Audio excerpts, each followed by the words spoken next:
कि मरने के बाद मुर्दा अपने घर वालों को कितने साल तक याद करता रहता है और रोता रहता है। हमारी आपसे रिक्वेस्ट है कि इस हकीकत को जानने के लिए इस वीडियो को आखिर तक जरूर देखिएगा। मेरे दोस्तों, हम में से हर एक ये जानता है कि ये दुनिया की जिंदगी बस थोड़ी सी है। एक न एक दिन हम में से हर एक को मरना है और इस खत्म होने वाली दुनिया को छोड़कर अपने असली ठिकाना आखिरत की तरफ जाना है। और मौत एक ऐसा दरवाजा है जिसमें से हर एक को गुजरना है, चाहे वो बच्चा हो, जवान हो या बूढ़ा हो, हर एक को मौत के दरवाजे में से गुजरना है। जिस तरह के अल्लाह तबारक व तआला कुरान पाक में इरशाद फरमाता है, कुल्लू नफ्सीन जायक़तुल मौत, कि हर जानदार को मौत का मजा चखना है। यानी हर वो चीज जिसके अंदर जान है उसको एक ना एक दिन मरना है। मेरे दोस्तों, दुनिया और आखिरत के बाद एक और दुनिया है जिसको हम आलम बरज़ख कहते हैं। मरने के बाद और कयामत से पहले तमाम जिन्हों इंसान की रूहों को अपने अमाल के हिसाब से इसमें रहना होता है, और रूह कहीं भी हो जिस्म के साथ उसका कनेक्शन रहता है। कब्र पर आने वालों को वो पहचानती है, और ये कहना कि फलां की रूह फलां के अंदर चली गई या इसने दोबारा जन्म लिया, ये अकीदा कुरानो सुन्नत के खिलाफ है। हदीस शरीफ में आता है कि जब मुसलमान मरता है तो उसके रास्ते खोल दिए जाते हैं कि जहां चाहे वो चला जाए। और हजरत सईद बिन मुसैयब रदियल्लाहु ताला अन्हो से मरवी है कि हजरत सलमान फारसी अब्दुल्ला बिन सलाम रदियल्लाहु ताला अन्हो जब हम आपस में मिले तो एक दूसरे से कहा कि अगर हम तीनों में से पहले कोई इंतकाल करता है तो बताना कि मौत के बाद उसके साथ क्या मामला हुआ। कहा, क्या जिंदे और मुर्दा भी मिलते हैं?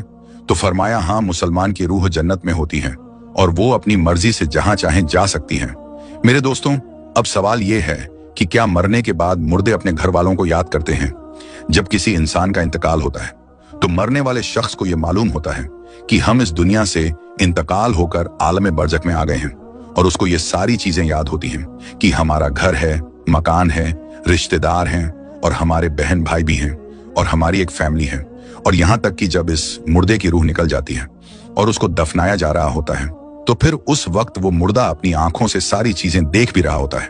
यानी कि उसकी रूह तमाम चीजों को देख रही होती है, और उसको पता होता है कि अब हमें कफन पहनाया जा रहा है और अब हमारे जनाजे को उठाया जा रहा है।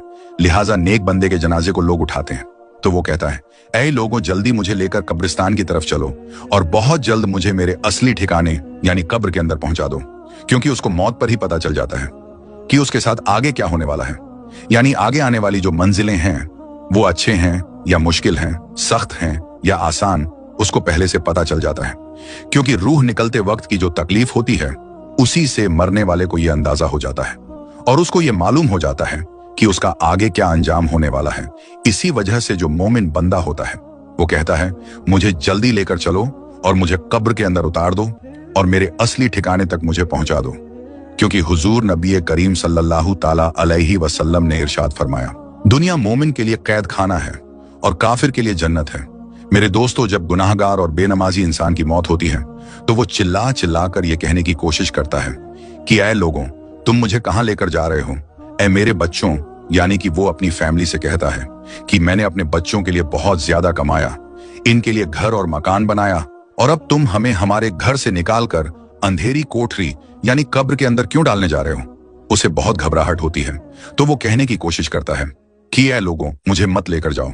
बहरहाल मेरे दोस्तों, उसको जब कब्र के अंदर रख दिया जाता है तो उसको ये पता होता है कि अब हम कब्र के अंदर हैं और हमारी फैमिली और हमारे रिश्तेदार उस पिछली दुनिया में हैं जहां पर वो पहले रहता था। इसी वजह से रिवायत में आता है कि जब कोई इंसान अपने किसी मुर्दे की कब्र पर जाता है तो वो मुर्दा उस कब्र पर आने वाले को पहचानता भी है कि ये हमारा फलाना शख्स है। अगर बाप कब्र के अंदर है तो वो पहचान लेता है कि हमारी कब्र पर आया है, ये हमारा बेटा है, हमारा भाई है, हमारा रिश्तेदार है। जिस तरह के हजरत अबू हुरैरा रदियल्लाहु ताला अन्हु से मरवी है कि नबी करीम सल्लल्लाहु ताला अलैहि वसल्लम ने इरशाद फरमाया कि तुम में से जब कोई शख्स अपने भाई की कब्र पर या फिर उस शख्स की कब्र के पास से गुजरता है जिसको वो दुनिया के अंदर जानता था, और वो उसको सलाम कहता है, तो वो उसका सलाम सुनता भी है और उसके सलाम का जवाब भी देता है, और वो कब्र पर आने वाले को पहचानता भी है। और अगर कब्र पर उसका कोई प्यारा रिश्तेदार जाता है तो कब्र वाले को बहुत ज्यादा खुशी होती है।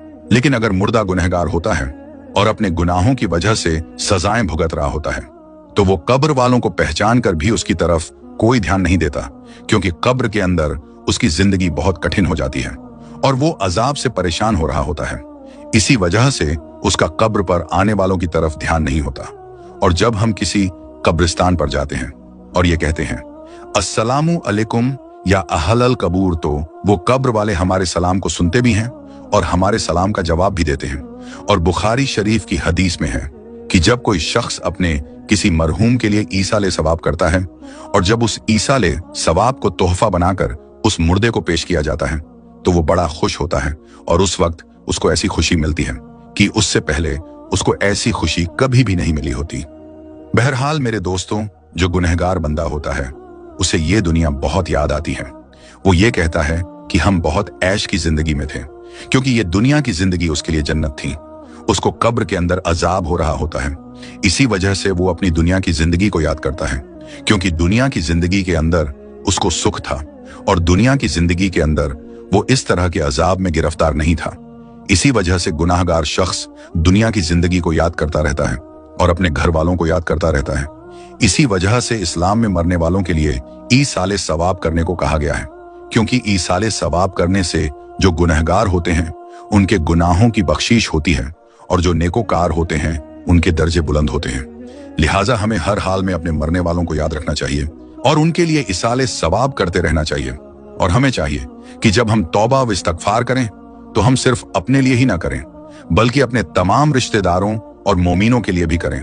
और मेरे दोस्तों, जो नेक बंदा होता है वो दुनिया की जिंदगी को याद नहीं करता, क्योंकि दुनिया की जिंदगी उसके लिए कैद खाना थी और उसके लिए कब्र की जिंदगी यानी कि आलमे बरज़ख की जिंदगी जन्नत होती है, क्योंकि उसके लिए कब्र में जन्नत का बिछौना बिछा दिया जाता है और उसको जन्नती कपड़े पहना दिए जाते हैं और उसकी कब्र को जन्नत के बागों में से एक बाग बना दिया जाता है और उसके कब्र में जन्नत की खिड़की खोल दी जाती है, जिससे जन्नत की खुशबुएं कब्र के अंदर उसको महसूस होती हैं और नेक बंदा बड़ी ही राहतों और सुकून में होता है।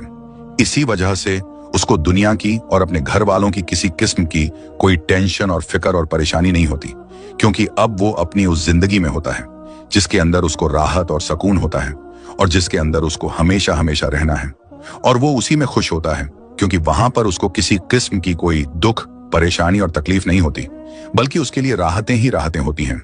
और जो गुनहगार बंदा होता है उसको ये दुनिया बहुत याद आती है और वो कब्र के अजाबों से बहुत परेशान होता है। बहरहाल मेरे दोस्तों, जो असल चीज है वो अमल है। जिस तरह के अल्लामा इकबाल कहते हैं कि अमल से बनती है जिंदगी, जन्नत भी और जहन्नम भी। ये खाकी अपनी फितरत में न नूरी है न नारी, अमल पर ये सारी चीजें हैं। अगर इंसान के अमाल अच्छे हैं तो मौत से अच्छा कोई मैसेज नहीं, और अगर इंसान के अमाल खराब हैं तो मौत से बुरा उसके लिए कोई मैसेज नहीं। इसी वजह से अल्लाह तबारक व तआला कुरान पाक में यूं इरशाद फरमाता है, तर्जुमा तुम अपने रब से गिड़गिड़ाकर और आहिस्ता दोनों तरीकों से दुआ किया करो, बेशक वो हद से बढ़ने वालों को पसंद नहीं करता। और नमाज जनाजा के हवाले से हुजूर नबी करीम सल्लल्लाहु ताला अलैहि वसल्लम का इरशाद है, जो किसी मैयत की नमाज जनाजा 40 मोमिन पढ़े हैं तो अल्लाह तबारक व तआला उस मैयत के लिए उनकी दुआओं को जरूर कबूल फरमाता है। दूसरी रिवायत में है कि आप सल्लल्लाहु ताला अलैहि वसल्लम का इरशाद है, जिस मैयत की नमाजे जनाजा 100 मुसलमान पढ़े और उसके लिए दुआ करें तो उनकी दुआ अल्लाह ताला कबूल फरमाता है। और इमाम इब्ने कय्यिम रहमतुल्लाह अलैह इरशाद फरमाते हैं कि नमाजे जनाजा का मकसद मैयत के लिए दुआ करना है, लिहाजा कब्र के पास खड़े होकर मैयत के लिए मगफिरत की दुआ करनी चाहिए। जिस तरह के हजरत अब्दुल्लाह बिन उमर रदियल्लाहु ताला अन्हु से रिवायत है कि नबी करीम सल्लल्लाहु ताला अलैहि वसल्लम जब मैयत को कब्र में रखते तो फरमाते बिस्मिल्लाहि व अला सुन्नती रसूलिल्लाहि सल्लल्लाहु ताला अलैहि वसल्लम, यानी कि अल्लाह तबारक व ताला के नाम से और रसूल अकरम सल्लल्लाहु ताला अलैहि वसल्लम के तरीके पर। और हजरत उस्मान बिन अफ़्फ़ान रदियल्लाहु ताला अन्हु की रिवायत है, वो कहते हैं कि जब रसूलुल्लाह सल्लल्लाहु ताला अलैहि वसल्लम मैयत को दफनाकर फारिग होते तो कब्र पर खड़े होकर फरमाते अपने भाई के लिए मगफिरत की दुआ करो, इसीलिए कि अभी इससे सवाल किए जाएंगे। अल्लाह तबारक व तआला से दुआ है कि अल्लाह तबारक व तआला हमें नेक अमाल करने और गुनाहों से बचने की तौफीक अता फरमाए, और अल्लाह तबारक व तआला हमें अपनी तमाम मरहुमीन और तमाम मुस्लिमीन, मुस्लिमात, मोमिनीन, मोमिनात के लिए ज्यादा से ज्यादा ईसाले सवाब करने और उनके लिए मगफिरत की दुआ करने की तौफीक अता फरमाए।